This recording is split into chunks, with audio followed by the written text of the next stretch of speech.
Shalom Aleichem and Erev Tov. Good evening to everyone. We're here with our weekly Dvar Malchus Shir, and preceding coming before the Shir, we have the story that we always have every week. And this week we're in a very special week and a very special evening because tonight is the birthday of the fifth Lubavitcher Rebbe, Rabbi Shalom Dov Ber of Lubavitch, and we know of his virtues in regard to the fact that he is the one that founded the famous Chabad Lubavitch Yeshiva, the Tomchei Tmimim Yeshiva. The yeshiva, which has its speciality, it exceeds or it adds above all other yeshivas. There were many yeshivas that existed in the times of the Rebbe Rashab, and they were very well known in their studious students and the level of their studying. But they only learned Torah Sanigla. They only learned the revealed facets of the Torah, and specifically the Talmud, Talmud and Halacha. But here, the Rebbe Rashab went and he founded a yeshiva that will be able to go and to stream the study of Nigla with the study of Chassidus in the same yeshiva. And this is the way it was set up. And the Rebbe Rashab's son, only son, Rabbi Yosef Yitzchok Schneerson, who was later to become the sixth Lubavitcher Rebbe, was put as the menahel, the dean of the yeshiva. And there are unbelievable stories that we could tell about the yeshiva and how things were going in those days, especially with all the battles of, unfortunately, the battles of the Enlightenment and the reform community that was founded then. But here and now is not the time. We want to go and we want to celebrate miracles, and we want to celebrate outright miracles. And this is the topic of our story tonight. The Rebbe's name as a miracle worker in regard to being able to go and to bring salvation to different situations, all the predicaments that people found themselves in, spread all over the towns and the nearby towns and even outside Russia. And this brought the following woman that traveled for a 1 week in order to go and to arrive at the Rebbe Rashab's home in at that point it was in Rostov in Russia. And when she arrived, she came to the Rebbe Rashab's home, and she wanted to have a private audience, a yechidus with the Rebbe. And the Gabbai, the secretary of the Rebbe, said that the Rebbe isn't receiving anyone. And she started to cry. She said that she traveled already for an entire week in order to arrive here. And the only person that she thought, or that she was told that would be able to, wait a second. Yeah, we're recording. The only person that she was told that would be able to go and to help her and to assist her was the Rebbe Rashab. And here, he's not receiving anyone. What is she to do? And she told the secretary her entire predicament. She was an Agunah. An Agunah is a woman whose husband has disappeared one way or another, and she's left in a state where she doesn't have a husband, and she's not allowed to go into remarry with a new husband because there's no testimony to the fact that her previous husband is not alive anymore. So she's been suffering like this for already 2 years since her husband left her. Her husband, unfortunately, due to the environment and the winds of the Enlightenment, he left the observance of Torah and mitzvahs, and she was left in her home with three children. She had no source of sustenance, no source of revenue, and she did not have any job herself, and she didn't know what to do in order to go and to find out what's happening with her husband. And her friends and acquaintances told her that her only chances to go to Rostov and to speak to the Rebbe, and maybe he will be able to help her. And here she is at the door of the Rebbe Rashab, and her only chance to be able to go and to receive any type of any type of help in her out of her predicament is also lost. The secretary told her, "Listen, do not worry, don't despair. Please sit down." And he gave her writing material. Sit down and write your entire letter. You write your entire situation, and I personally will see to it that the Rebbe will receive your letter. She understood that this is the best that she can get, so she sat down and she actually wrote a letter to the Rebbe describing the entire situation, and she sealed it with her own tears, and she gave the letter to the Rebbe's secretary. The Rebbe's secretary went into the Rebbe, and the Rebbe received the letter, and in less than an hour, literally, the secretary came to this woman that was waiting outside. She didn't even know where and when she was waiting for, because she thought for sure if the Rebbe is not receiving anyone, so she probably won't even see an answer. Less than an hour, a reply comes from the Rebbe, and she opens up the note, and she reads. The Rebbe says that in light of her situation, she should travel immediately to Warsaw, to Warsaw, in Poland. And she's reading on, and the Rebbe gives her a blessing, but when she looks high and low in the note that she received back, there aren't any more details. Go to Warsaw. She doesn't even have any money to travel. And once she arrives in Warsaw, what is she supposed to do? Who is she supposed to turn to? She doesn't know anyone in Warsaw anyway, at all. And she started to cry. The Hasidim that heard that the Rebbe gave her an instruction to travel to Warsaw went and gathered together a handsome amount of money that would allow her to travel back and forth to Warsaw, to Varsha, and that will allow her to be able to stay in Varsha uh, with all her needs tended to for an entire month. This was her this was her these were her accommodations, and that's the way she's finally got on a train, and she listened to what the Rebbe told her, and she traveled to Warsaw. She traveled to Varsha. When she arrived a few days later in Warsaw, she got off the train, and she's looking around in the train station, and she's totally baffled. Why? Because she doesn't even know what she's supposed to do here. She doesn't have any names. She doesn't have any numbers. She doesn't have any addresses. And she's just standing there with her old suitcase that she slept with her. And people are going back and forth. People are bumping into her. And she's in her like daydream of what is she supposed to do here, and how exactly is she supposed to be able to finally receive her salvation from the situation that she's in regard to her husband. She's standing there for like a good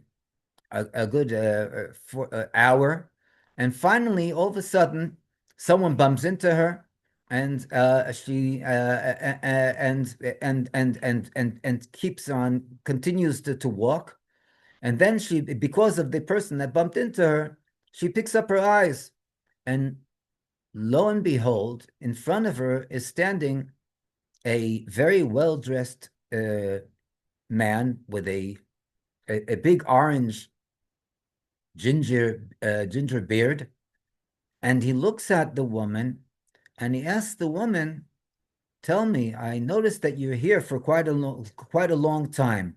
Is everything all right? Are you okay? Is there anything that I can do to help you?" And he was a Jewish young man, a Jewish man, and the woman, really not being able to go into concentrate or to focus, literally spilled out the entire story of how she arrived here and how she was by the Rebbe Rashab, Rebbe Shalom Dovber of Lubavitch, and how she was instructed by him to travel to here to Warsaw, and how the Hasidim got together in order to be able to go and to give her the assistance to travel and to be able to stay here for a month. The the well-dressed man listened very attentively, and then he asked, "Tell me, what does your husband look like?" And she says, "What does my husband look like? It's been such a long time. It's been already 2 years, but as far as what?" And he asked, "What is his name?" So she said, "Well, his name is Fievel, but from, probably, after 2 years, he probably changed his name to something else." "And what does he look like?" She said, "Well, he walks, he's a very full looking, healthy looking man, and he walks with a limp. Uh, Beyond that, he has a big black beard. And other than that, he also has like a sign, like a birthmark on his forehead." Okay. The man is listening to all the details that the woman is giving over. And then he says, "Listen, I think I know where your husband is." She says, "What? Really?" And he says, "Yes." Says, "No, but listen, the black beard, probably after 2 years, he left the way of Torah and the observance of mitzvahs. He probably doesn't have a beard anyway." He says, "Nevertheless, I believe I know where to find your husband." And he says, if you please, you're invited to follow me out of the train station, and I'll explain how to get to where your husband is. After all the turmoil that she has gone through and all the experiences, you know, she sees that this man claims he knows where her husband is. She didn't ask any questions, and she goes out of the train station, and they walk to the main intersection, and then the man goes and explains to her how to arrive at a tavern, a pundak. And he says that in this tavern, he believes that her husband is sitting in a back room, and he's and he's drinking yash, he's drinking mashke, and he's playing cards with other people. And that's where you'll find your husband. And she did, she listens to the man, and then she thanks him, and she looks down at her suitcase, and within a second, she picks up her eyes, the man is gone. She took her suitcase and she started walking according to the directions that this man gave her, and it was a very difficult walk. It actually, for her, together with her suitcase, it took her almost an hour to arrive at the tavern that was described to her. And she sees the tavern. She enters the tavern, and it's full of smoke. It's people are smoking there, and it's drenched with the smell of alcohol. And she looks around, and she asks, "Where is the back room?" And the person raises an eyebrow, and he says, "The back room?" She says, "Yes, I need the back room." He says, "Well, okay, and it's over there." And he points to a door at the end of the tavern. She goes to the door, opens the door, and walks into the back room. And there there's a round table and people are sitting and playing cards.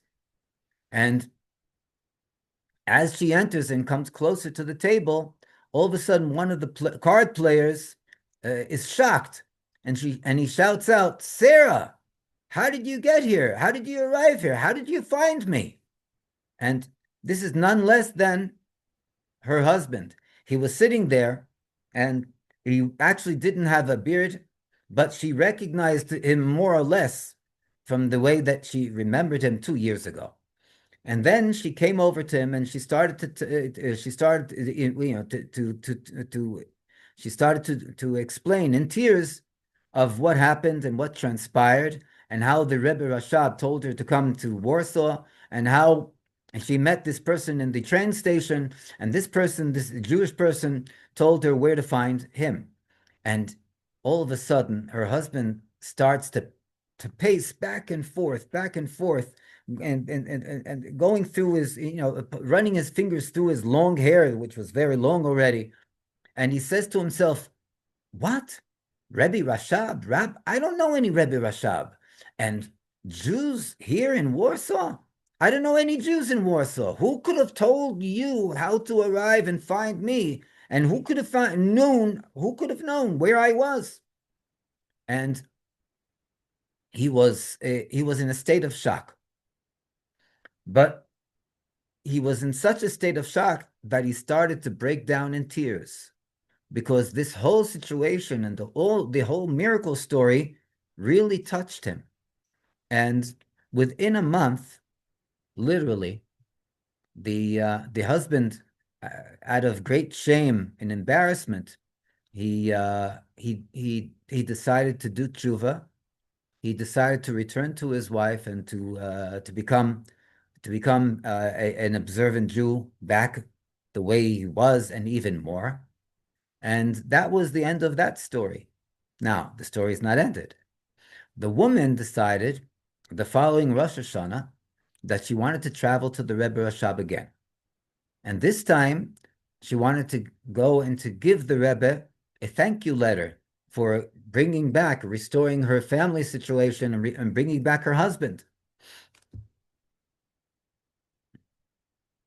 At this point, she arrived in Rostov, and the secretary said that the Rebbe is very busy, but nevertheless, when the Rebbe comes out of his room in order to go to the mincha service, so she'll be able to stand by the door, and she'll be able to personally give the Rebbe her thank you letter. Okay, she waited until the time of mincha, and a few minutes before mincha, the door opens, and out comes the Rebbe Rashab. The woman takes the letter and gives it to the Rebbe Rashab in his hand, and when she looks at the Rebbe Rashab, she's in a state of shock, and she suddenly faints and falls to the ground. She falls to the ground, and there she was lying for a certain amount of time, until she was revived by the doctor that was called in order to treat her.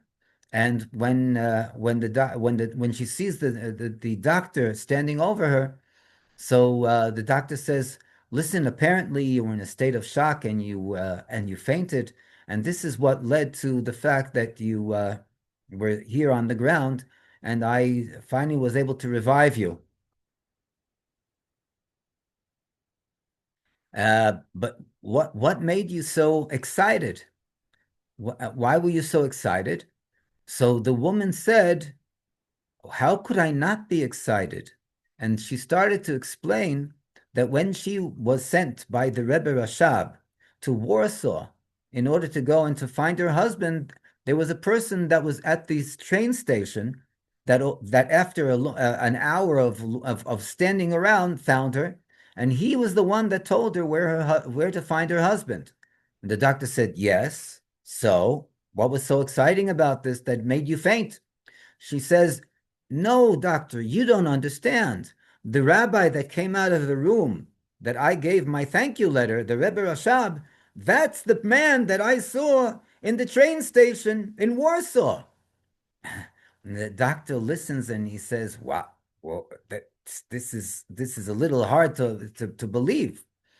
Then after Mincha, when the Rebbe already went back into his room, so the secretary of the Rebbe Rashab went and he asked her the details of what day this was that she arrived in Warsaw and what time it was when she saw this man that she claims looked exactly like the Rebbe Rashab. And she gave him the details of the day and the hour. And then the secretary thinks back, and the secretary says, "Yes, it's unbelievable." What's unbelievable? So the secretary tells her, what's unbelievable is that on that day, at that hour, I went into the Rebbe to give him something. And as I walked in, he was sitting in his seat in a state of contemplation, in a state of which he looked like he was totally not here. And he was in a very high spiritual state. And apparently, he wasn't here because he was there with you at the train station. And this is something that we have to understand and we have to internalize in our everyday life. When we're talking about how we have our challenges in life and our everyday situations, of course, we daven and we pray to Hashem in order to come and to help us. But as the Zohar says, we have the Moshe Rabbeinu of our generation in each and every generation. And the Moshe Rabbeinu of the generation, as is explained, is the Rebbe of the generation, the leader of the Jewish nation. In our generation, it's the Rebbe Shlita Melech Ha'Moshiach.